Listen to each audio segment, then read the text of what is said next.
তাই কি অবস্থা সবার? এসএসসি পরীক্ষা 7 জুন, ফাইনাল 5 এপ্রিলের মধ্যে রুটিনও এসে পড়ল। সো এসএসসি পরীক্ষা তো দিতেই হবে, কিপ করে যাওয়ার কোনো অপশন নাই। সো আমাদের কাছে সময় আছে এপ্রিল মাস, মে মাস, মার্চ মাস শেষ, টোটাল 60 দিন। ঈদের 6 দিন পরে পরীক্ষা, 6-7 দিন এরকম একটা হবে। সো এই 2 মাসের মধ্যে আমরা কীভাবে পড়তে পারি? এখন যদি আমি পরীক্ষা দিই, আমি 4 পয়েন্ট এনশিওর করতে পারবো, যেহেতু আমি টেস্ট পরীক্ষায়ও 4 পয়েন্টের উপরেই পাইছি। সো যদি বোর্ডের কোশ্চেন খুব হার্ড হয়, তাও আমি যদি 4 পয়েন্ট ধরে রাখতে পারবো। বিশেষ করে গ্রুপ সাবজেক্টগুলায় এমসিকিউ নিয়ে একটু প্যারা খাইতে হবে। আমি ভাবছিলাম যে এই যে ঈদের পর থেকে আমি জাস্ট এমসিকিউর উপরে খুব বেশি ফোকাস করব, তারপর হচ্ছে ইংরেজি রিটেন পার্টে বেশি ফোকাস করব।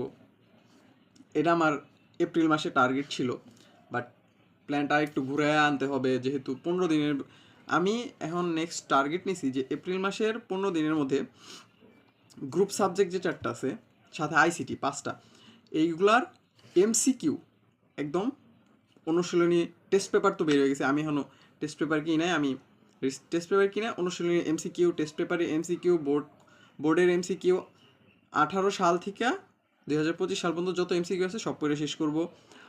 টার্গেট ছিল 30 ডেজ, বাট আমি চেষ্টা করব এটা 30 ডেজ থেকে 15 দিনের মধ্যে শেষ করা। এর মতো মিডল ক্লাস স্টুডেন্ট যারা হইতেছে ফার্স্ট ইয়ারে পড়ে নাই, সেকেন্ড ইয়ারেও খুব তেমন ভালো হয়, কিন্তু টেস্ট পরীক্ষার আগে থেকে যারা একটু পড়া শুরু করছে, তাদের মেন টার্গেটই ছিল যে টেস্ট পরীক্ষার পরে এই যে 3 মাস পাবো, 3 মাসটা একদম প্রপার ইউটিলাইজ করার জন্য। আমার কলেজ যাইতেই হয়, কলেজ না গেলে একটা ঝামেলা, টাইম নিয়ে একটু হিমশিম খাইতেছি যে কখন কী করব। তাও চেষ্টা করব যে সবগুলা কাভার দিয়ে পরীক্ষা যাওয়ার জন্য। আমি মে মাসের 15 তারিখের মধ্যে মোটামুটি আমার সিলেবাস জানি একটা রিভিশন হয়, তাহলে আমি টোটাল 45 দিন টাইম পাইতেছি। এই মাসে 30 দিন, এই মাসে 15 দিন। আল্লাহ হাফেজ, সবাই ঠিকমতো পড়াশোনা করো, টাটা।